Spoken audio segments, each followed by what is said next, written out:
Now, the US is experiencing its worst drought in 50 years, and it's sending food prices soaring. But it's not just an American problem. There's concern about the potential impact around the world. Well, this is the area of the drought. Most of the country is affected.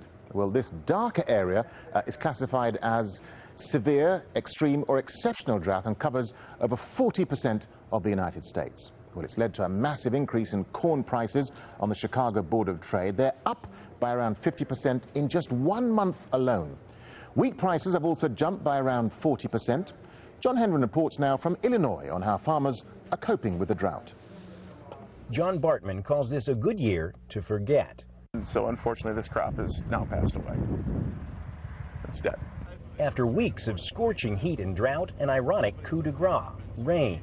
The onslaught of wind and water came too late, mowing down much of Bartman's crop. Right now you're looking at a crop that was completely on life support all summer, and last night through the storm that just came in and destroyed it, and the storm just pulled the plug on it. But this is a story of agrarian survival. Unlike many farmers, Bartman still has crops to sell. These soybeans are half their expected height, but they'll make it to market. 90% is exports. But you're looking at probably this time next year would be somebody's tofu in China. The reason? Water. Unlike most American corn and soy farmers, he pays extra to irrigate. For corn, this irrigation system has meant the difference between life and death. The half of this farm that's been irrigated is stressed, but surviving. The other half is dead. Bartman says he's endured with modern farming techniques: irrigation, bug-resistant genetically modified corn, and prayer. That job could get harder. Some climatologists say the heartland is getting hotter. With all of the severe weather, climate change is now a factor.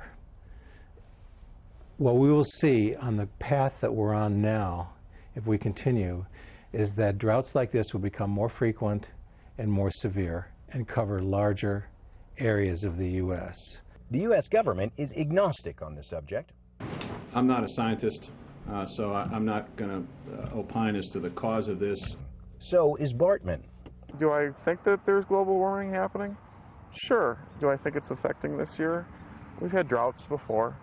If climate change is to blame, farmers like John Bartman might have to use more irrigation and an array of other expensive technology to make it through an increasingly arid future. John Hendren, Al Jazeera, Marengo, Illinois.